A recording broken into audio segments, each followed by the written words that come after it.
Whenever the topic of regulation comes up, it feels like we immediately get pulled into this endless tug of war, right? It's always more rules versus fewer rules, big government versus the free market. But what if that whole debate, that entire way of framing the problem, is just missing the point?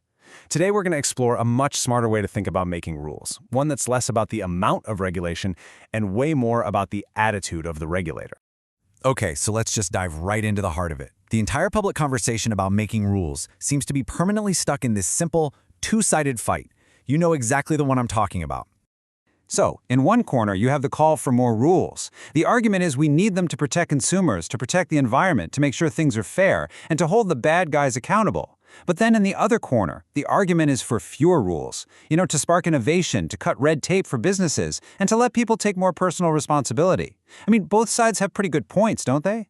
It feels like we're being forced to pick one or the other. But what if this whole back and forth is actually a trap? And this, right here, is where that simple story really starts to fall apart. Because when you actually dig into the history, this popular idea that certain political eras were all about deregulation, well, it just doesn't really hold water.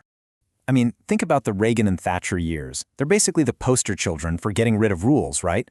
But the data tells a much more interesting story. It wasn't really an era of deregulation so much as an era of regulatory flux. That's a way better description. It wasn't about simply cutting rules across the board. It was about the nature of regulation changing. Rules got shifted, they got refocused, and in some really important areas, they actually got a whole lot tougher. And check this out. This just nails the point home. Under the supposedly anti-regulation Reagan administration, the number of huge OSHA penalties, we're talking fines over 100 grand, went from 0 in his first term to 57 in his second. That is not deregulation. That's a massive ramp up in enforcement. And this trend wasn't just a one-off thing. During that same time, the number of government-funded nursing home inspectors actually doubled.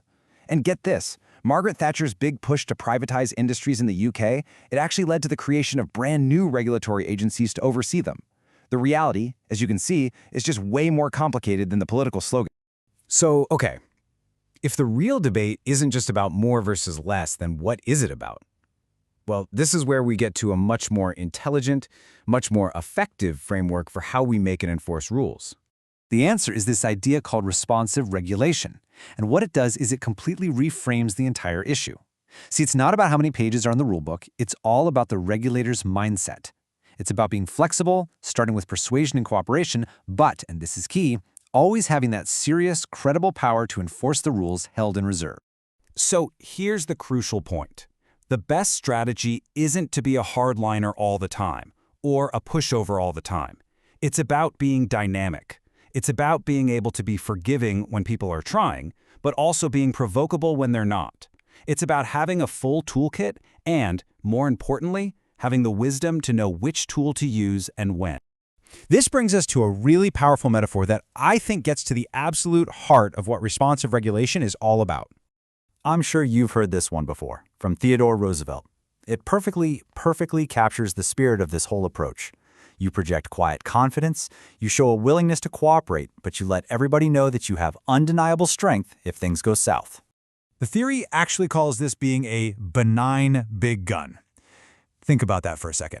By default, the regulator is benign, approachable, helpful, starting from a place of trust. But the big gun, that is, the power to punish, is always visible, just sitting there in the background. Its real power comes from the fact that it could be used, which ironically often means it never has to be.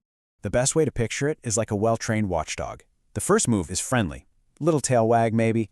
If that doesn't work, you get a clear warning bark. Then comes a menacing growl. The bite, the actual punishment, that's the absolute last resort. This kind of clear escalation shows that the regulator is reasonable, yeah, but also totally firm and in control. So that's the strategy. Sounds good in theory, right? But why is it so effective in the real world? Well, to understand that, we have to get a little deeper into what actually motivates people to follow the rules in the first place. See, a lot of old-school regulation assumes that people are basically what economists call homo economicus, or, as we see here, the knave. This is someone who's only motivated by a cold, hard calculation of self-interest. But social science tells us most of us are more like homo sociologists, the citizen. We're driven by a whole mix of things, a sense of duty, our reputation, our pride, a desire to just do the right thing. Responsive regulation is designed for a world full of citizens, while still protecting all of us from the few knaves out there. Let's make this super real with a quick story. So, picture this guy, we'll call him Smith. He's doing his taxes, and he spots a way he could probably cheat and totally get away with it. The risk seems almost zero. So he thinks about it for a second. And just for a moment, the idea of getting into trouble with the tax office, that's the shadow of the big gun, it just flashes in his mind. He doesn't even do the math on the odds of getting caught. That one tiny thought is enough to stop that cold calculation, and it lets his own self-image as an honest person take over and guide him to do the right thing. And this gets to a much deeper truth about what really drives us. As this director of nursing beautifully puts it, her motivation comes from a sense of duty to her residents, like they're her own family. You know, think about a great chef. They don't keep their kitchen perfectly clean just because a health inspector might show up. They do it out of professional pride, a commitment to their craft. That is the citizen motivation in action. And here is the core psychological insight of this whole thing. When you lead with punishment, when you treat everyone like a potential criminal from the get-go, it's actually insulting. It crowds out all that natural goodwill, that desire people have to do the right thing. But when you keep that punishment in the background, it creates the space for people's better angels, their sense of social responsibility, to come forward and flourish. So, let's wrap this all up. What's the big picture here? First, that old debate about more versus less regulation, it's a dead end. It's a false choice. Second, the best approach is all about attitude, not the volume of rules.